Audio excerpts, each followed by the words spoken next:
Like all families, we have arguments every now and then, but actually we agree on what the mission of GB News is, and that's the most fundamentally important thing. GB News provides the kind of platform that lets all voices be heard. We don't hold back. We're free to say what we really think. Just because some people who live in a tiny little Westminster bubble think that their particular story is important, that's not the most important story for me. And often they will be difficult stories that you won't find on the establishment media. Because what people think in the north of England may be very different to what they're thinking in the home counties. We're going to carry on telling the world what life is really like for households up and down the UK. We love to be in your car, in your kitchen as you're having your breakfast. Whatever you're doing, you are part of the show. If it matters to you, it matters to us. Britain's watching. Britain's watching. Britain's watching. We're proud to be GB News, the People's Channel, Britain's news channel. Monday to Thursday, 9 p.m. till 11 p.m. Join me, Dan Wootton. I'll bring you the sharpest takes and hottest debates. Do you not believe in prison? I don't believe in prisons. I'm completely stunned. I guarantee you there'll be no spin, no bias, no censorship. I actually was personally quite offended by it. And no reason to go to bed. So I guess they've always been quite woke. That's Dan Wootton tonight on TV, radio and online. Monday to Thursday from 9 p.m. till 11 p.m. on GB News. The People's Channel, Britain's news channel. Nightmare commute. Kick it up a gear with me, Patrick Christie's, at drive time, 3 till 6 p.m, Monday to Friday on GB News Radio. You can listen online and on DAB+, on the smart speaker app and on the GB News app. And if you've got an Alexa, all you have to say is, Alexa, play GB News. We're also on TuneIn and the Radio Player apps. From the school run to rush hour, get revved up with me, Patrick Christie's, on GB News and GB News Radio. So Dewbs and Co, we tackle the issues of the day with real robust debate, both sides of the fence, battling it out with me in the middle with my forthright opinions and views. And often really interesting things happen because you start with a position and then by the end of the debate you find actually, well, I might not have thought about that one. What we need in this country is 2 new political parties. You should maybe think about doing a 2024 calendar. I'm Michelle Dewberry and I'm keeping you company right through until 7 o'clock this evening. GB News, the People's Channel, Britain's watching. Westminster is going around in ever-decreasing circles, followed by the media. Britain is broken. How on earth did we get into this mess? But more importantly, how do we get out of it? Join me at 7 p.m, Monday to Thursdays on Farage, here on GB News. We will have open, rational debate. We've got to work out how Britain moves forward from this. Join us here on GB News, the People's Channel. Britain is watching. You've probably seen politicians interviewed 1,000 times, but we do it differently. We find out who they really are, we don't shout, we chat, and hopefully we bring a bit of light, not just heat. Did you know Kate Moss? Apparently. Do you have a pair of jeans or a pair of jeans? No, of course I don't. What would I do with them? My friends are like, oh my God, what's she doing now? Join me every Sunday at 6 for Gloria Meets, only on GB News, the People's Channel, Britain's news channel.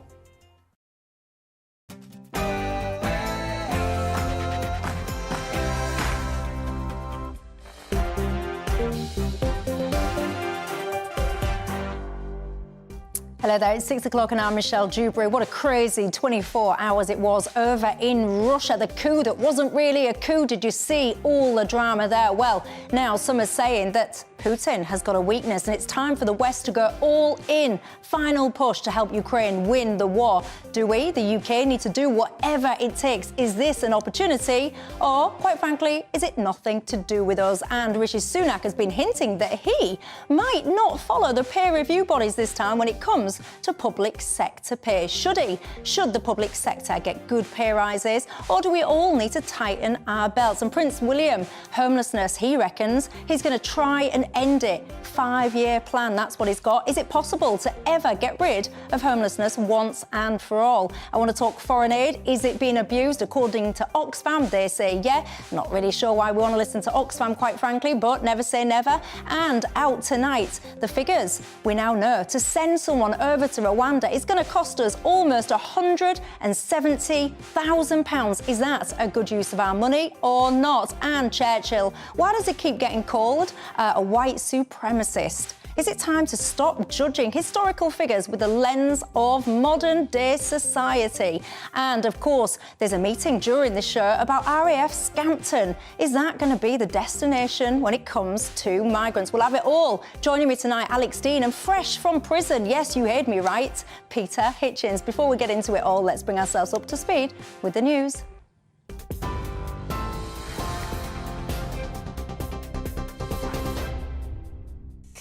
Michelle, thank you. Good evening. The top story tonight on GB News. The head of the Wagner mercenary group that launched an attempted military coup in Russia at the weekend says he didn't want to overthrow Putin. Speaking for the first time since the group's march to Moscow, Yevgeny Prigozhin says the march showed serious security problems in the country. And in an audio message released on his Telegram account, the mercenary group leader added that his troops turned around to avoid spilling the blood of Russian soldiers. President Putin didn't mention the mutiny when speaking to young engineers at a forum earlier today. But here, the Foreign Secretary, James Cleverly, said the rebellion has shown the world that Russia is not as strong as was previously thought. Prigozhin's rebellion is an unprecedented challenge to President Putin's authority, and it is clear that cracks are emerging in the Russian support for the war. I, of course, hold no candle for Prigozhin or his forces. They have committed atrocities in Ukraine and elsewhere, but he has said out loud what we have believed since the start of Russia's full-scale invasion, that this invasion was both unjustified and unprovoked. James Cleverly. Well, the former president of Ukraine, Petro Poroshenko, told GB News Russians now view President Putin quite differently. The Putin image in Russia is unvulnerable leader is completely destroyed. The whole world understands who is the Putin, but now many people understand it in Russia. And with that situation, I think that the armed forces of Ukraine definitely use this opportunity to increase the efficiency and intensiveness of our counteroffensive and receive the certain results. Well, in news here at home, a man in his 30s has died after being stabbed on a tram in Nottingham.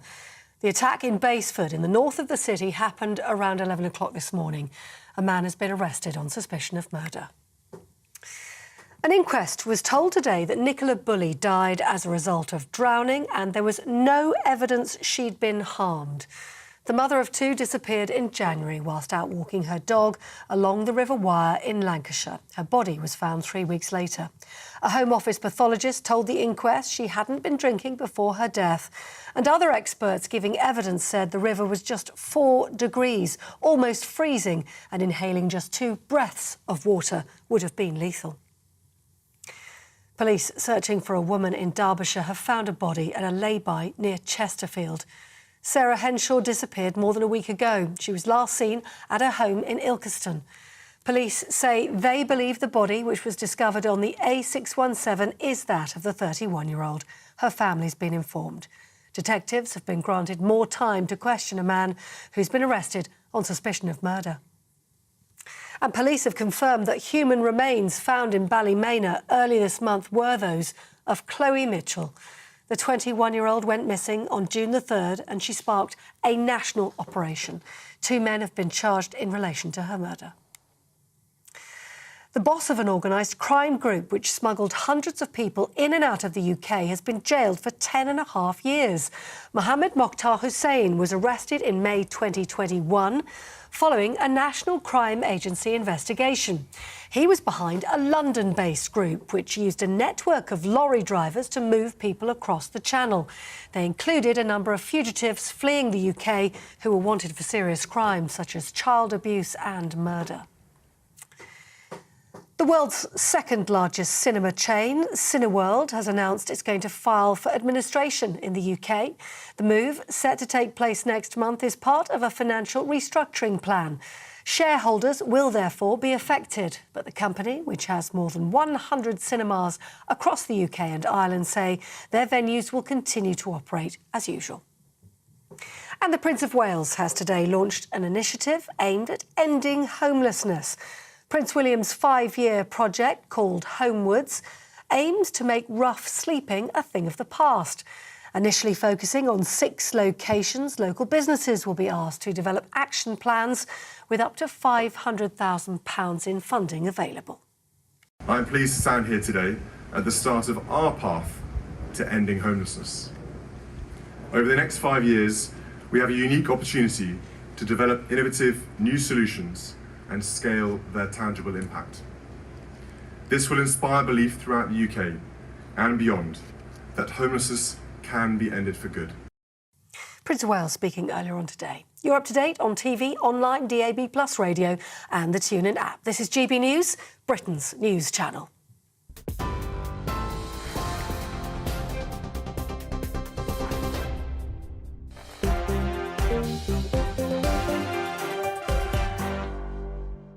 Thanks for that, Polly. I'm Michelle Dewberry with you right through till 7 o'clock tonight. Alongside me, released fresh from prison. And no, I am not making that up, everybody. The columnist for the Mail on Sunday, Peter Hitchens, alongside me, as is the political consultant, not fresh from prison, Alex Dean. As far as you know. Well, yeah, How do you know? You've literally just come out days ago, haven't you? On Friday, in fact, yes. On Friday.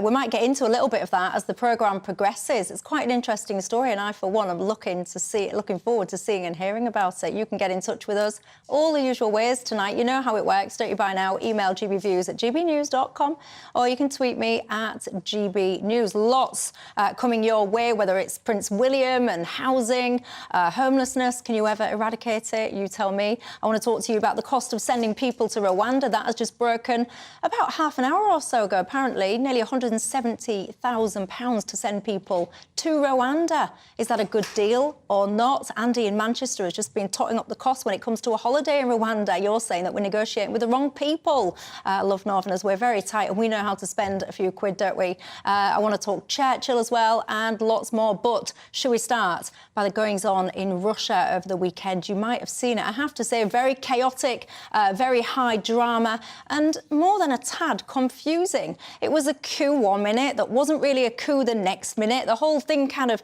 did seem to peter out in about 24 hours time.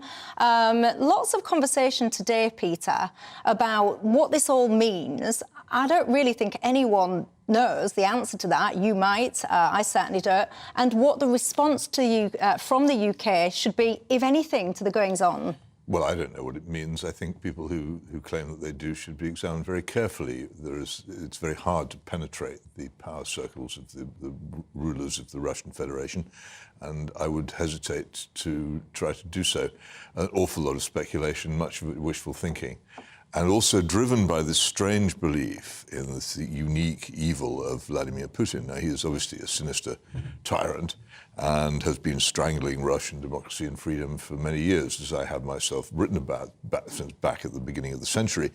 But he's recently become a sort of Sauron figure, as if this was part 4 of the Lord of the Rings, or maybe a Hitler figure. And people have begun to, I think, set aside reason and let emotion take over in their assessments of what's going on there. We deal in the world with all kinds of horrible people, from Erdogan of Turkey to MBS in Saudi Arabia, and of course the military rulers of Egypt, who are guilty of massacring their own people on the streets of Cairo. He's in the same class, in my view, as them, but it's possible to think that maybe he is nonetheless, to some extent, a rational actor. Would we be wise to pursue what seems to be the wishful thinking of a lot of this, oh, Putin's terribly weakened, towards hoping that he would go and be replaced by somebody else? Well, maybe, except he's not going to be replaced by Goldilocks. Whoever replaces him is probably going to be more like Yevgeny Prigozhin, the man who challenged him, than like Putin himself. And would that be a good thing? We've seen here in the sneering, swearing face of Prigozhin roughly what extreme Russian nationalists look like. I don't find it very attractive myself. Well, hard to disagree with much of that, especially Peter's last point. You know, if mercenaries recruited from prisons is the answer, you're probably asking the wrong question. But if I think about what Peter said before that, I think Putin may have shown an element of being willing to climb down and be reasonable, or at least to be calculating in a way people weren't expecting in the kind of caricature Peter was talking about, when he didn't go hellfire upon the Wagner, or Wagner, depending on what we're calling it, convoy, but instead negotiated. There's clearly an element of realpolitik in his temporary approach. But on the other hand, if I were in this guy's position, offered his assurances about his safety from Putin, I wouldn't trust that promise for a moment. In my view, it's not worth the paper it was written on to say his safety is going to be assured. He's going to have to fight. There is no hole so dark and so obscure that he can hide in it away from Vladimir Putin. Well, I saw Lord Dannett as well, former head of the British Army today. I was listening to some of his commentary, and he was saying, you know, none of this kind of makes sense, but he didn't necessarily believe this kind of notion of, you know, he's gone to Belarus to live happily ever after with a bit of money. That's for the birds. He was posing whether or not this perhaps could be a repositioning for them to attack Kiev from Belarus. Look, he didn't take his troops haven't gone with him, like, more or less so far. So my imagination is whatever he thinks is going to happen. This is his run up to accidentally falling out of a window out of the fourth story of a building soon. Ouchie. One of the things that I've also found interesting has been the conversation, Peter, about what, if anything, the UK should do. So, again, some of the commentary today is saying that this is a weakness in Putin, and now the West has to kind of capitalise and do everything, whatever it takes, to give Ukraine that final push to try and end the war. Well, this is just the general delusion of grandeur which we have at the top levels of our society, both in politics and media, the fantasy that this is an important and powerful country, which it isn't, or that Russia pays much attention to what we think, or indeed the United States pays much attention to what we think. We're a minor player in this. What our concern is, in what is fundamentally a clash between a faction in US foreign policy making and the Russian state, I really don't know what Britain's interests are in Ukraine. It's a mystery to me. I have no idea why we're involved in the commentaries we offer on this war, a bit like the Italian government offering commentaries on the Falklands in 1982. What is it that we have in this that keeps us so engaged? I don't understand. And this great crop of experts on Russia and warfare in the Ukraine who suddenly sprung up all over our military-industrial complex. What do they think? What kind of country do they think this is? We can't even afford to keep our own borders under control. So the idea that we can somehow be a major power 1,500, 2,000 miles away in southeastern Europe is so fantastic. I am amazed by this fantasy that we're still somehow There's a big three at Yalta. Everybody's listening to us. Everybody cares what we think, what we say about Vladimir Putin is going to decide his fate. It isn't, is it? Well, it's ludicrous. Your borders point is obviously well made, but as far as our impact on what's happening in the conflict is concerned, I think it's rather more judged by outcomes rather than on principle. And on the outcomes, we're one of the biggest donors of kit materiel to the Ukrainians. One of the biggest. And if you leave out the United States. I'll listen to you after I've finished what I want to say. We're one of the biggest donors to Ukraine of material, but if you wonder what our impact is or the perception of us is, the other thing to point out might be that the Russians talk about British influence all the time. They see the hand of Britain behind everything. We're like Snowball in 1984, as far as the Russians are concerned. Our hand is behind everything, even when we're not there. Well, OK, this is a hangover from the days when we were important. You'll find the same thing in Iran, where everything that goes wrong in Iran is generally blamed on the perfidious British. But that it's historical. It's not just that we can't control our own borders. We've lost control of our own economy. We're borrowing money to pay interest on our debts. The equipment we're supplying to Ukraine is equipment which is in very short supply for our own armed forces, should they ever be needed to defend this country. We can't, as far as I can see, secure the safety of the population on our own streets.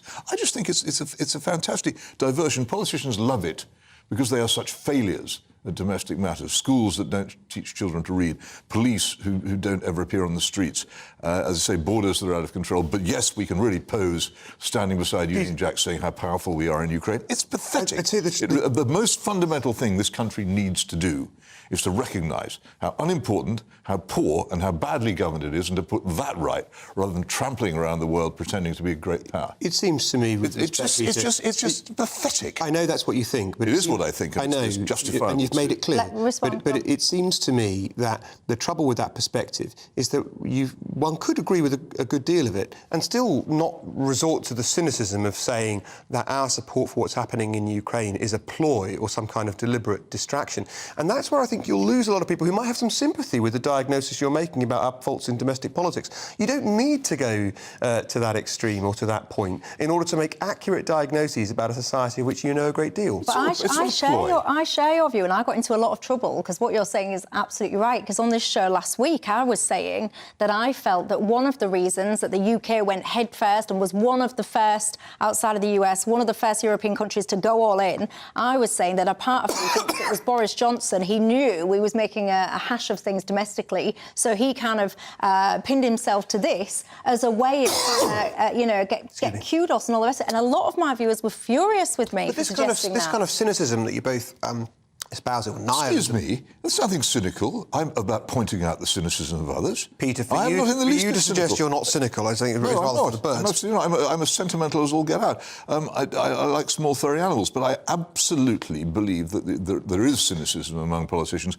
who do like to pose on foreign fields when they're failing at home. Remember Blair constantly having his picture taken beside troops whenever, at every opportunity he could, when all his supposed domestic reforms, tough on crime, education, flop. And of course, the immigration policy which he was pursuing, you don't need to sell me on deeply unpopular. But if he could pose with some troops, then it was fine. But all prime ministers do it. Well, you're on the fault of Tony Blair. I agree with you. But let's turn to this century, or at least this decade. You don't have to. Really, it's very sweet that you think you're not cynical. But the notion that someone can look at Russia's unprovoked invasion of Ukraine and say that Britain's support for the people of Ukraine is only to do with cynicism and domestic politics, that in and of itself is cynicism to the point of a corrosive perspective. That nihilism that you're espousing now is really, you're going to drag the rest of us in with you if you're not careful, and you're entitled to be as depressed as you like, but you shouldn't try and corrode everyone else's faith in the basic decency of our Parliament. I'm neither nihilistic nor am I depressed. I believe strongly that the people who are concerned about this country and who are patriotic British people should be concerned most fundamentally about the security, safety and well-being of the people of this country. And if they can't sort that out, then everything else that they do is I'm afraid, a distraction. Well, I agree with that, but none of that needs to come to your position on Russia. We have this again with David Cameron and his ridiculous attack on Libya, which caused more harm probably than any other foreign policy this country has ever pursued. It's one of the reasons why the European migration crisis is now out of control, because we destroyed a brutal and horrible but stable government in Libya and replaced it with a cauldron of chaos. That was David Cameron's. He's a forgotten man, but he did an enormous amount of damage to the stability. You would rather Colonel Gaddafi was still in power? I would actually, yes, absolutely beyond doubt. I'd rather Libya was an actual stable, governed country, rather than the chaos which it is now, which is the legacy which this country has helped to give to it, and which causes endless trouble, and is, as I say again, one of the main reasons for the huge influx you might of feel rather uncontrolled different if you were one of the Libyans. The huge influx, let me finish, the huge influx of uncontrolled migration across the Mediterranean, which has transformed the politics of Europe over the past 10 years. That's David Cameron. Don't you think you might feel different if you were one of the Libyans who had, or whose family had, been persecuted by Gaddafi? Of course I would. Systematically. But is it, if Britain thinks... Of course you would. Look, of course I would, but the thing is, these interventions are not done for the ostensible purpose they're given. We intervened we supported the supposed Arab Spring. And the Arab Spring led in Egypt to a catastrophe which ended, as I say, with the gunning down of Muslim Brotherhood members on the streets of Cairo. An atrocity we completely forget because we want to be on side with the regime there. We have no idealistic engagement in these countries. It's not what we do it for.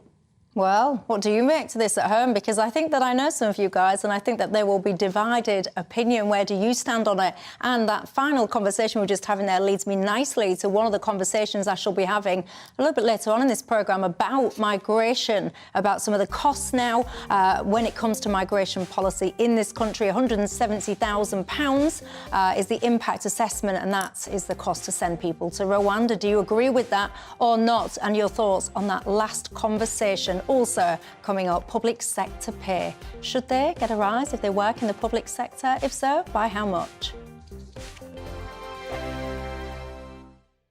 First and foremost, I'm a GB News fan, and I was before I was working here. Just love the fact that we're asking the questions that a lot of establishment media won't ask. With a bit of a twist, we not only want to inform you, but we want to keep you entertained. It's worth the drive because you get in and the team's all ready and waiting, they're itching to go, and it's a proper little family. GB News is the people's channel. It's the audience that makes the programme sing. We're giving our viewers and our listeners a voice. I see the thousands of your letters, tweets, emails, you name it, coming in. Britain is broken.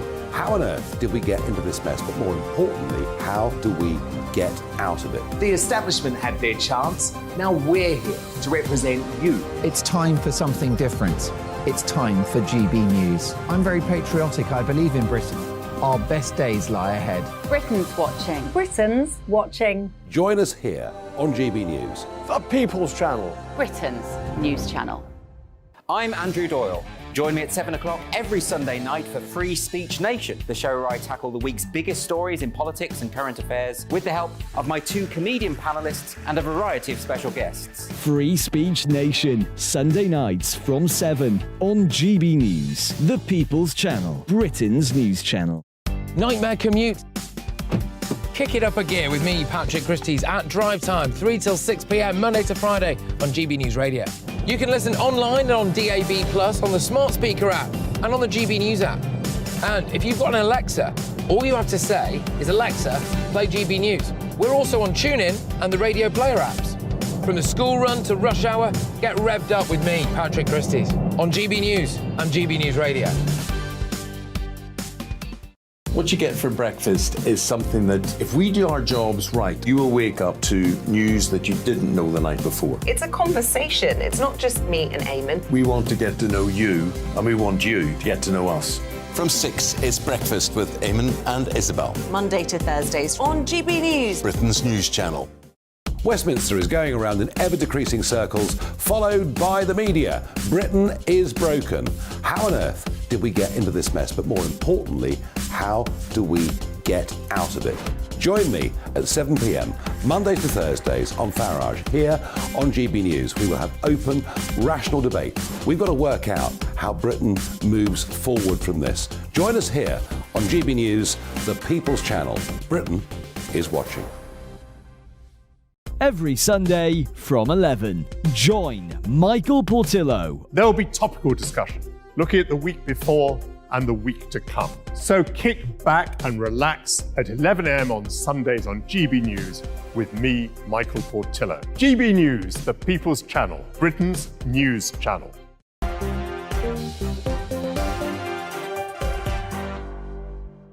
Hello there, I'm Michelle Dewberry with you till 7 o'clock tonight. Alongside me, Peter Hitchens and Alex Dean. If you've just joined us, you've just missed a fascinating debate there when it comes to Russia, what, if anything, the UK should be doing, and whether or not politicians can be a little bit cynical when it comes to getting themselves involved in things like photo opportunities with foreign conflicts, as opposed to doing what they need to be doing here in the UK. Your thoughts on all of that in all the usual ways. GBviews at gbnews.uk is how you can email me. Lots of thoughts coming in, and I'll have some of those in a few minutes. But I'll finish the conversation perhaps that we just started there, because we did go off onto the tangent of migration and how we deal with that in this country. Now, it came up just before this programme, actually, the news broke, about the economic impact assessment. We talk a lot, don't we, in terms of the illegal migration bill, and we know where that is and all the rest of it. But what is the answer to people crossing the channel is the million-dollar question. Nobody knows. But tonight we can put some costs. We talk about Rwanda, and the costs now, the breakdown has come out, released, as I said, about an hour or so ago, £169,000. It has divided opinion. Some people, Alex, saying value for money, perfect strategy, get on with it. Other people saying it's an absolute waste of money. I'm playing that breakdown of costs on the screen in case you're interested as to how that figure was created. Alex, your thoughts? My thought is that one should always take these projections and financial calculations with a certain pinch of salt. And I note, apart from anything else, that when the Climate Act went through our House of Commons, against which a mere 5 Conservative Conservative members of Parliament voted against. The initial impact statement showed an enormous cost to the legislation. Normally, when you have a cost impact statement, it shows that you're going to save a good deal of money. It showed it was going to cost Britain billions to go through the climate process, and therefore government went away, thought again, and found incredible amounts of savings that hadn't been seen before, and were able to demonstrate suddenly that the impact of the bill was reversed. So sometimes you can make these numbers say what you want them to say. But even if it was around this number, I would still think we're in the right position as a country for two reasons. The first is this is stated on the number of Rwandan flights we might get going presently. As you're able to send more people to Rwanda, there's an economy of scale, obviously, that means you benefit from sending more people and getting the costs down somewhat. But the second and much more important reason that it's still worth doing is the benefit of deterring people from coming in the first place. And it's that, whilst admittedly intangible, which makes this a hard calculation to undertake, and I'm not blaming the people who drew up these figures, but it seems to me, given the tangible figures we do know about how much it's costing us to put people up in hotels and so forth in this country every single day, it seems to me that this kind of deterrent policy is worth it, even if the cost is, and it seems remarkable it's this high, but even if the cost is as high as they say. Yeah, and I will just get that cost back up on the screen in case you're just tuning in and you're thinking, what on earth is Michelle talking about now? I'm talking about the £169,000 figure. One of the things that I find quite interesting and missing from that, correct me if I'm wrong, my eyes might be failing me, is where's all the legal costs? Are they assuming that this is pursed, all the legal wranglings, and now it's signed, sealed and delivered, Yes. and that is a delivery cost? That must be solely for people who've already been determined not to have a legitimate asylum or refugee claim. You see, Peter, I think when it comes to this issue, and we can debate all this breakdown, you know, till the cows come home, for me, I do not understand what this government is waiting for. I don't know why they don't just put a flight to Rwanda and deal with the consequences afterwards. That would be a great deterrent, but nobody is doing it. Well, they are bound by the law, and the law is very constraining on this. But what would be the consequences of breaking it? Well, that you can't. Governments can't break laws. Why not? Because they rely it is the law that makes them the government. Once governments start breaking laws, you break down everything to anarchy. You simply cannot do it if you're going to claim to be civilized. But the real problem to me is that obviously the issue of the migration across the Channel is a major one, but there is a huge amount of immigration coming into this country, and the allegedly Conservative Party, which is the only way to describe it, has never during its time in office, either as coalition or by itself, made any serious efforts to bring it down, though it makes constant promises to do so. It's now become wiser in that it no longer makes specific promises, and it goes through this splashing and churning of the waters to make it look as if it's doing something.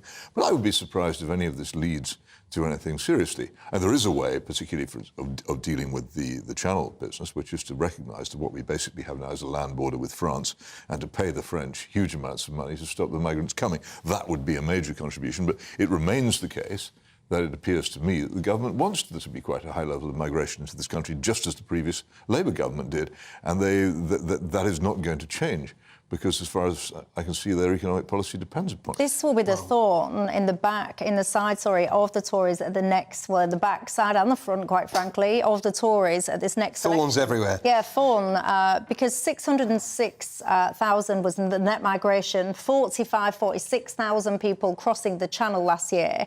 It is not sustainable. I agree with you about two things. The first thing, I think, is that people shouldn't come to this country by the means we're talking about across the Channel. It's across an incredibly dangerous body of water. By necessity, it's demonstrating they're not coming by routes by which they've been invited or have lawful means to come.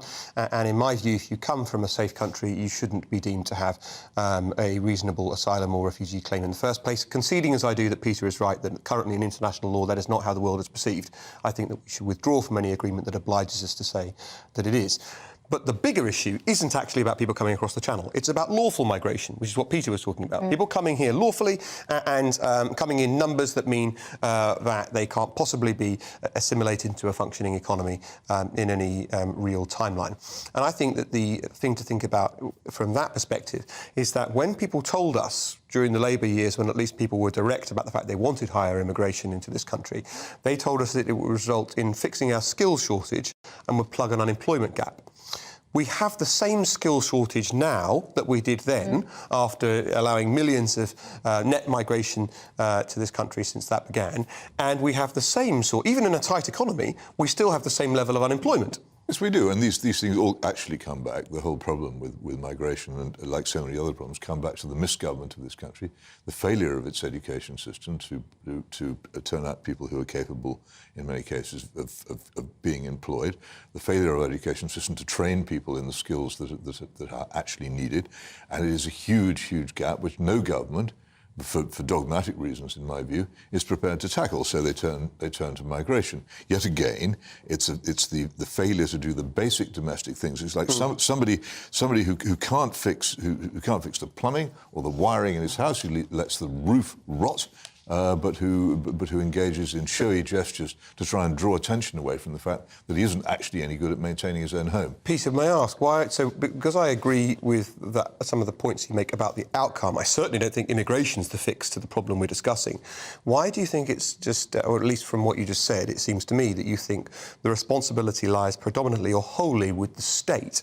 I didn't hear the word parent once in the children going through our education system. Please. Well, because for 60 years, the governments of both parties have successfully undermined the family as an institution in our society. That doesn't mean you or I could think there's parents. They've especially undermined and weakened marriage, and as a result, many people don't have the family background they would once have had. Peter, As the family gets weaker, the state gets stronger. You must have known. But for your purposes, let's assume that Peter's view is right, and all the politicians are bad and wrong, and have got this wrong. Let's say they're bad. Right. OK, all the politicians have got this wrong and have been useless. From your perspective, you and I can still think parents have a responsibility they failed on, can't we? We can think it, but legislation, whether it be the divorce laws of this country, which make it incredibly easy to break up marriage, the welfare system and the tax system, which does not in any way help those parents who want to bring up their own children, and actually encourages parents to hand over their children to paid strangers and weaken the family, the withdrawal of authority from adults in schools, on the streets, the vanishing of the police. When I was growing up in this country, there were fathers in every house, there were policemen on every street, there were park keepers in every park, there were conductors on every bus, there were many male teachers in the schools. The whole aspect of authority, particularly which boys and young men encountered, was enormous. We've transformed society away from that. We now see the results, and rather than saying, actually, this was a mistake, we carry on doing it. The reason why I'm particularly annoyed about this tonight is, as I spent last week in prison, yes, in an extraordinary experiment which Channel 4 is conducting, in which they put a number of minor celebrities such as me in with real ex-prisoners and real prison officers in a very, very close similitude of what real prison would be like. And what I came away with was a very strong feeling that, of course, there's much wrong with our prisons, but mostly what's wrong with our prisons is that into them feed all these channels of failed government. What you find in prison is a result of stupid, unnecessary policies pursued for many years, not stopped, not reformed, not moderated by the supposed Conservative Party, but actually supported by. Where do we turn if we want to actually set our society back on the sensible route that it was on 50 years ago and turn away from these stupid social experiments? Who do we turn to? I know Michelle wants us to move on, so I just make the point. It seems in all of that you still think that you're a big government person. You still think in the end government is the answer, the responsibility and the main driver. Governments make a difference. It is, if you trace these changes, they originate in legislation, they originate in taxation policy, and they originate in welfare policy, and they have been the result of government action. And therefore, to put them right, you need government action. Yeah, I understand that's your perspective. To reverse the mistakes. If you stop believing in individual responsibility being the primary driver of these things, in the end, you keep dreaming of systems so perfect that mankind has no need any longer, only need to be good. I don't and think that is not true. You can't accuse me of that. I'm the opposite. I'm absolutely anti-utopian. I used to be utopian, and I've completely rejected Peter, it. You've gone all the way round to the back. The two extremes meet round the back. No, they absolutely do not. You can't describe me as social conservative and Anglican Christian as a dogmatic utopian. It's nonsense. I'm absolutely the opposite of those things, and it's an absurd jibe which just runs off me. If you're going to argue about this seriously, you have to understand that it's government decisions and policies taken particularly after the 1960s which have changed our society beyond all recognition. Well, and if you don't put them right, then those changes will continue to rot our society as they're doing. Have we gone too far, though? It's all well and good, isn't it, talking about things that have gone wrong, but what is the future when it comes to going forward? And we're talking about families as well. We started this conversation by talking about people, for example, crossing crossing the channel. What I can never seem to take my eyes off the fact that actually, where are those people's families if everyone is so, in dire straits, about to be persecuted and all the rest of it? Why have they left their families back wherever it is that they've come from? Always, I find that very, very odd. Would you leave your family behind? I certainly wouldn't. And maybe what Peter says perhaps is right. Maybe families have been eroded, not just overseas, but perhaps in this country as well. Your thoughts on all that. Don't go anywhere, though. I've got it all coming up for you. Public sector, should they get pay rises going forward? How much homelessness can we ever eradicate it? And Winston Churchill, why does he keep getting called a white supremacist? Is it accurate or not?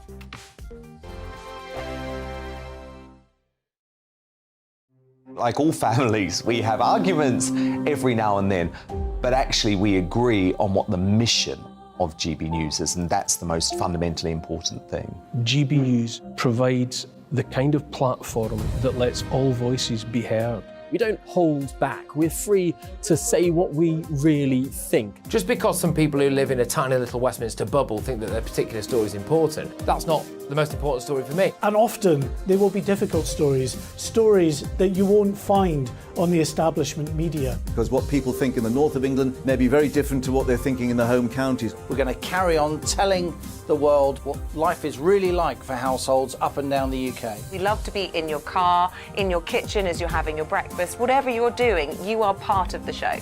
If it matters to you, it matters to us. Britain's watching. Britain's watching. Britain's watching. We're proud to be GB News, the People's Channel, Britain's news channel. Join me, Patrick Christie's, Monday to Friday, 3 till 6. We tackle the day's news agenda like you've never seen before. It's high tempo, high octane, the most controversial topics, and the best guests. You will not be able to take your eyes and ears off it. I'm not afraid to ask the questions that you really want answered. 3 till 6 p.m, Monday to Friday on GB News, the People's Channel, Britain's news channel. Join me, Camilla Tominey, on Sunday mornings from 9:30, taking the politicians to task and breaking out of SW1 to see how their decisions are affecting you across the UK. Bursting the Westminster bubble every Sunday morning, only on GB News, the People's Channel. Britain's watching. Join us every night on GB News at 11 p.m. for Headliners, which is 3 top comedians going through the next day's news stories, which is exactly what you need, because when the establishment has gone crazy, you need some craziness to make sense of it. So join us 11 p.m. every night on GB News, the People's Channel, Britain's news channel.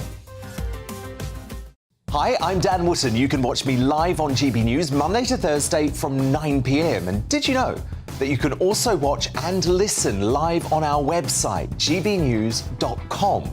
You'll always be up to date on the latest breaking news, as well as enjoying the best stories, opinions, and shows. You can even join the debate under our live player as you're watching. So head straight to gbnews.com on TV, radio, and online. GB News, Britain's news channel.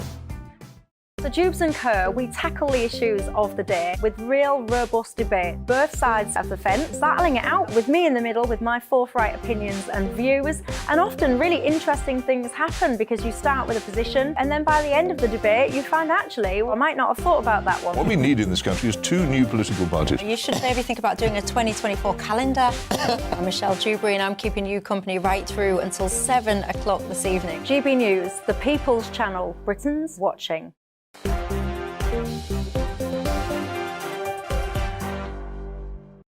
Hello there, welcome to Dewbs & Co. Me, Michelle Dewberry, till 7. Alongside me, the columnist for the Mail on Sunday, Peter Hitchens, and the political consultant, Alex Dean. Lots of your thoughts coming in. Lots of appreciation for you two gentlemen tonight. Thank you very much. I have to say, lots of divided opinions as well about who they agree with and not, but a lot of appreciation. When it comes to Russia, lots of you, again, divided. Some saying we need to just butt out, stick with domestic issues. Other people saying we can never do enough for Ukraine. Basically, the sooner that situation gets resolved, the better. Rwanda, Michael says, I don't believe we will ever see a plane being deported to Rwanda. The lawyers would never allow it. Lydia says it's all about this whole conversation when it comes to migration is basically all about inflation. You're saying this is just a conversation to distract from the fact that inflation is out of control. You think all this conversation about costings for Rwandan flights, you're not having any of it. Lots of you not really thinking that that Rwanda flight will ever happen. Let's talk public sector pay, shall we? Because Rishi Sunak, he has been suggesting that he might block public sector pay rises. This is all off the back of the pay review bodies. Yeah. What I found quite interesting was back in December, the government was saying pay is not really an issue for us because we leave it to these pay bodies. They're not legally obliged to accept the recommendations of these bodies. And now Rishi Sunak is basically saying, actually, we might not be able to accept the next round because times are tight. But you can see why you might take that position, because after all of the demands to take these at least advisory roles outside of government and give them to a third-party body, that's what government did. They were, for better or worse, they created these pay sector review bodies. They went out with their conclusions, and the union said, we don't like it, we're going to go on strike anyway. Well, what was the point of going through that exercise if that was going to be your... And then they demanded they had the negotiations directly with government. So, I mean, you must look at that and think to yourself, what possibly would be the point, A, and look at where we wound up with the public sector unions. Admittedly, not all of it's finished yet, like the nurses, but, we know where we are now. Why would you commit yourself to having the situation with the bodies now? So I can see why government's taken that position on principle, but I want to make a different point. I'm actually... Given where inflation's at, I think realistically you can't maintain they shouldn't get any pay rise in the public sector, notwithstanding the more generous pensions. It's just realistic. There are going to be some kind of pay rises in the public sector. The most important thing isn't pay rises, it's headcount. It's the explosion in the number of civil servants. And if government did something a bit conservative about reducing that, it seems to me that you could allow a reasonable amount of pay rise for civil servants while still keeping the overall cost down. So for me, whatever they do with the bodies, that's got to be the number one route. Peter? Well, I'm very sorry about this, but the origins of this crisis are in the panicked response to COVID in March 2020, when I predicted repeatedly that the policy of the government would lead to severe inflation and grave economic problems for this country. I haven't even got an O-level in economics, but it was obvious to me that this was going to happen. It should have been obvious to the government. It should have been obvious to the Treasury. They decided to go ahead with the panic anyway. They've now got it. Inflation, when it comes, is a polite word for robbery. What happens when inflation hits you is your wages shrivel, your savings shrivel, and you suddenly become poorer. Those who are in a position to do anything about it, you can hardly say they shouldn't do it. Would you rather have a society with the right to bear arms or a society with the right to strike and withdraw labour? I have to say I think that the right to withdraw labour is a safer and more democratic one. I have to say I don't agree. For instance, I don't think doctors should ever strike. I don't think nurses should ever strike. I think it's absurd that they should even consider it, because if your job is mercy, you can't withhold it. But other people are entitled to say we're going to get what we can out of the inevitable chaos of inflation. But nobody ever looks at the causes of inflation. They just say, here's this inflation. We're going to squeeze it out of the economy by putting up the price of money, which seems to me to be a pretty crazy way of reducing inflation, if that's what you're aiming to do. And people faced with this have to do and are bound to do what they can to try and sustain or get back something of their income. If employers, whether government or private, take the opportunity to try and reduce the numbers of people working, then you can see quite easily why, for instance, railwaymen will say, well, we don't particularly see why, because you've caused all this inflation. That's an opportunity for you to get rid of railway workers. It's one of the reasons why you should never have embarked on the policy which led to the inflation in the first place. One of the reasons why this useless inquiry now taking place needs to actually concentrate on whether the decision to close down the country and spend gazillions of money we don't possess was a mistake. Well, that's where it all originates. I would certainly say, yes, it was. But back to doctors, 5-day striking coming in July, the longest I think these doctors have gone out for. We talk about inflation, 8.7% it's stayed at. These guys want a 35%, and they're going to down tools until they get something close to. It seems to me that their demand, just as a matter of practice. In practice, their demands are perverse, to argue for 35% in these circumstances. But if we ignore the actual practical question of what's happening on the ground and look at the principle that Peter was talking about, I admit that there's a weakness in my position, because I think that these individuals should have the right to strike, but bearing in mind, as I seek to do, their duty and their sense of vocation, it should almost never be used. Now, I know it's easy. One, it's easy for me to say I'm not a doctor, and two, it may seem perverse to suggest that someone should have a right but almost never use it. But that's that's where the force of it would come from. And the number of medical strikes we're having discussed at the moment is really quite profound in our country. My viewers will be listening to you and they'll be shouting at the screens, talking about the Hippocratic Oath, about first doing no harm. And they will have a great deal of force to what they say. And that's why I say only in true extremis should doctors and nurses withdraw their label. Oh, I would say never. I would say absolutely never. Well, I do not think doctors or nurses should have a strike. I appreciate that. Obviously, we have to take account of that in the way we pay them.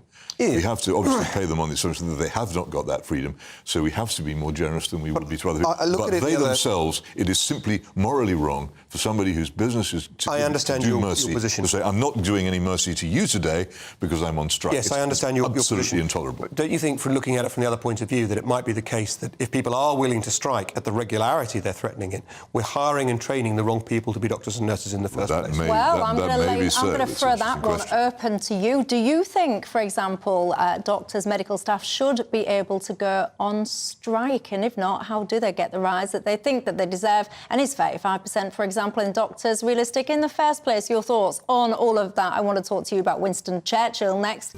Is it right to call him a white supremacist? You tell me.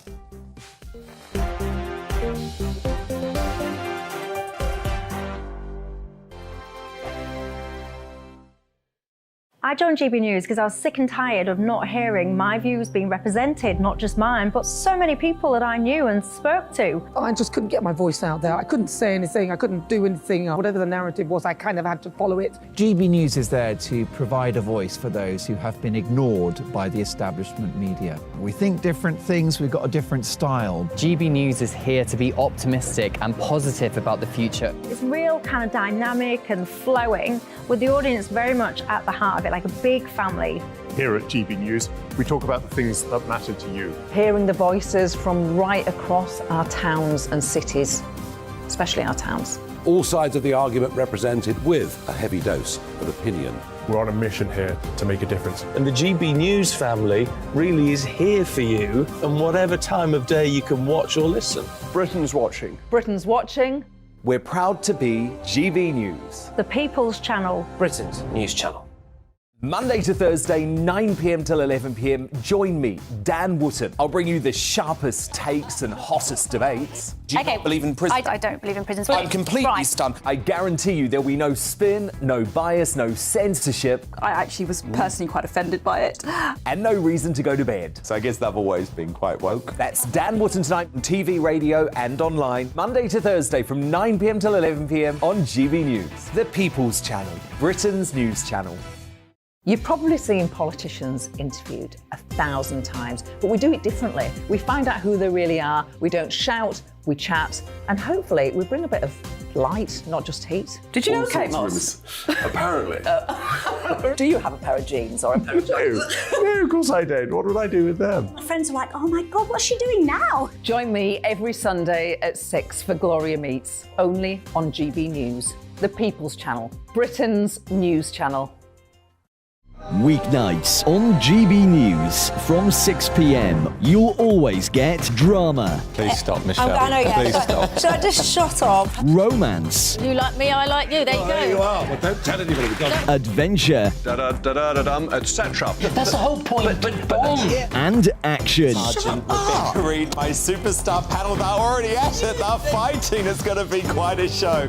Only on GB News. Britain's watching. In a world of dull and predictable radio and TV shows. Oh, hi. On Mark Dolan tonight, we've got big guests. We drill into the big stories of the day. The show adds up to a brilliant listening and viewing experience. Mark Dolan Tonight is the most entertaining current affairs show ever, and that's a fact. That's Mark Dolan Tonight, Friday, Saturday and Sunday from 9. Only on GB News, Britain's news channel.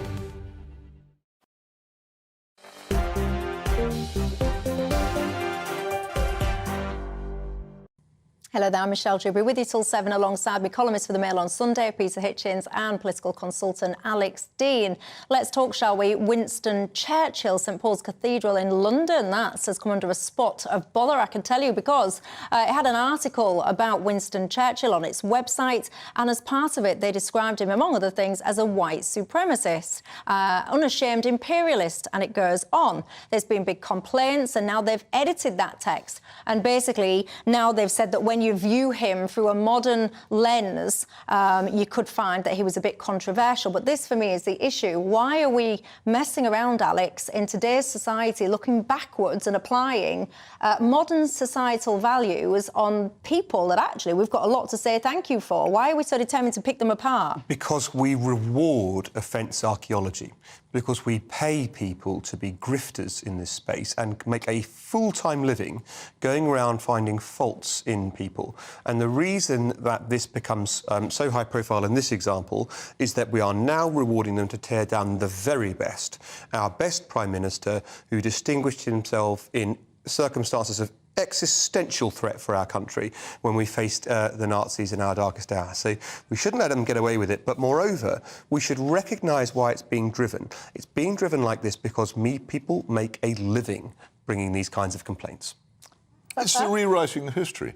And it's rewriting of history to suit people in power in the present. Of course, it's inconvenient to them that one of the towering figures of British history is a political conservative. And therefore, if they can find any way to drill holes in his plinth and bring him down, then obviously they will do so. Anybody with any sense knows that Churchill was not a saint. He was a terrible Chancellor of the Exchequer. He behaved stupidly during the abdication crisis. He often made major political mistakes, but he did one thing for which the world must remain grateful to him forever, which is he refused to negotiate with the Third Reich, and he kept this country in the war against them when he could have actually made peace, and for that he deserves plaudits, say, down to the end of time. But that doesn't mean we have to worship him. I have no doubt at all, for instance, that his views on race were ones which many people would have found acceptable at the time. Of course, he was an imperialist. He was the head of the government of a country which had an empire. But those things have now gone. But the fundamental thing is that as long as he was respected for what he did, he was a major political figure who couldn't be challenged and who gave some lustre and some strength to a cause which is now being pretty much marginalised in the society, that is to the Conservative cause. And that's why he is attacked. One of my viewers on Twitter is saying you think a lot of this is all down to an anti-white racist narrative you're suggesting. Why is it that people think that it's only white people that can be racist? What about racism that come towards these white figures? I'll leave you to ponder that one. Lots of you getting in touch again about YouTube, very much enjoying the conversation that they've had tonight. Again, you're in touch about the Russian situation. Jake says, I don't always agree with Peter, but he's correct on this Russian and Ukraine issue. We shouldn't keep funneling billions of pounds of taxpayers' money to fund overseas wars, especially, he says, the state that Britain is in. Again, some other people saying that you should go all the way when it comes to Ukraine and reaching a conclusion. But I would always ask you, what does that mean? Would you go as far as saying, I don't know, get British forces on the ground in Ukraine to help out? Would that be your line? And if not, where would your line be? You can tell me that one. Again, not a lot of people agreeing with this whole £169,000 cost for Rwanda, perhaps because you're all saying to me, and I don't think I've found anyone that disagrees, none of you think it would actually ever happen. None of you think that it would ever get off the ground. You think this government lacks that kind of backbone. Gordon says, please, Michelle, can you leave Mr. Churchill alone? He's been dead for years. Well, it's not me. I'm just merely discussing what's going on at St Paul's Cathedral, of course, the place where he had his state funeral all those years ago. And why are people still so insistent on criticising people that actually, quite frankly, many of you should be saying thank you to? Anyway, speaking of thank yous, I shall thank you two gentlemen for your company and for the debate tonight. As I said, massively appreciated by everyone at home. But for now, that is all we've got time for. Do not go anywhere. If you've missed this programme tonight, you want to catch up, you can get it on the app, you can get it on YouTube.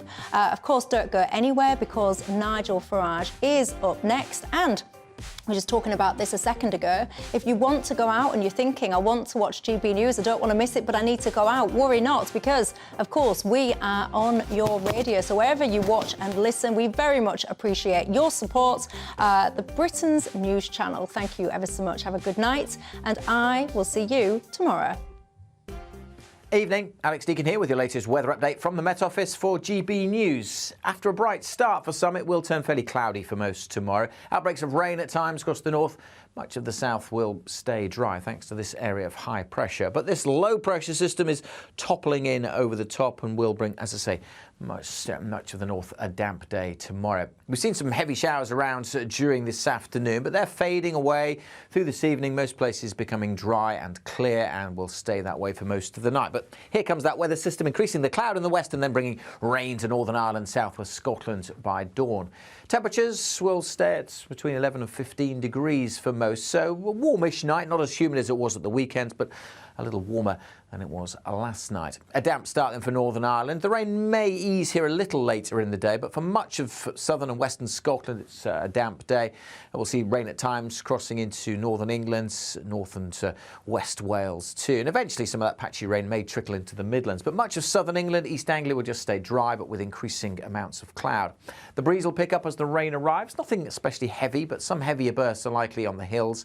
Temperatures in the high teens across the north, further south the low 20s. But again, it'll turn quite humid as we go through the day. A lot of cloud, a lot of mist moving into these western areas too, making for a murky, humid night Tuesday night into Wednesday. The rain should ease, at least for a time, across parts of Scotland, staying fairly damp over the hills of northern England and North Wales. But many places will start Wednesday dry, but then another area of rain comes in, initially to Northern Ireland, but then spreading into parts of Scotland, northern England and Wales. And this could have some heavy bursts mixed in. Again, the possibility of a rumble of thunder.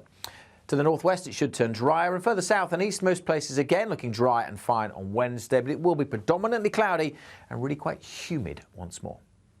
Goodbye.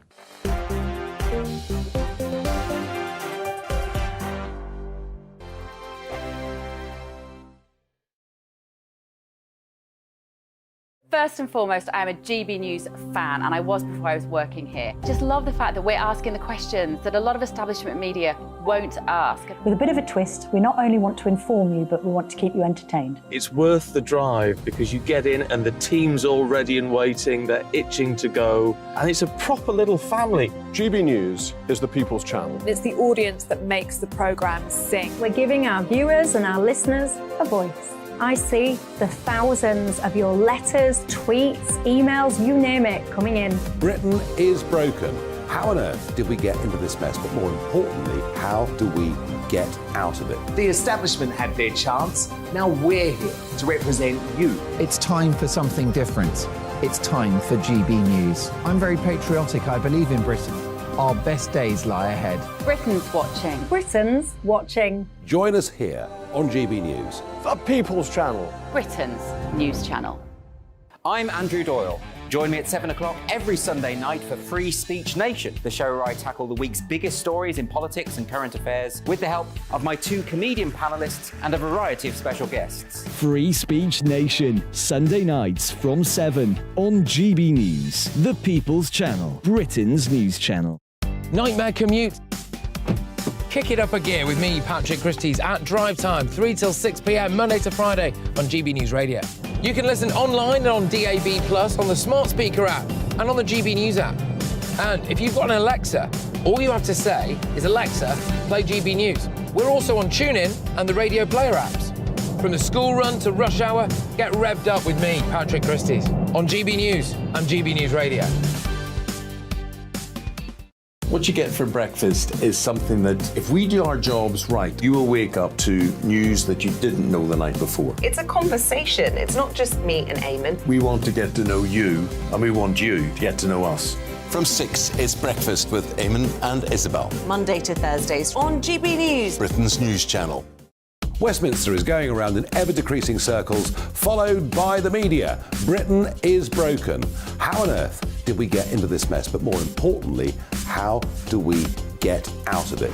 Join me at 7 p.m, Mondays to Thursdays on Farage. Here on GB News, we will have open, rational debate. We've got to work out how Britain moves forward from this. Join us here on GB News, the People's Channel. Britain is watching.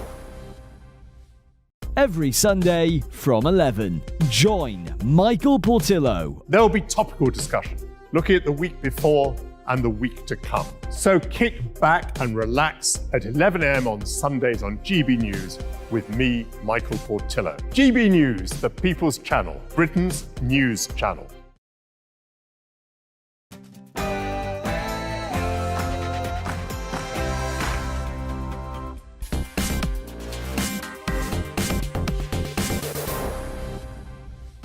Good evening. The hate preacher who we exposed last week, who'd come in from Bangladesh with some very, very unpleasant and dangerous messages, has gone back to Bangladesh and cancelled the rest of his tour.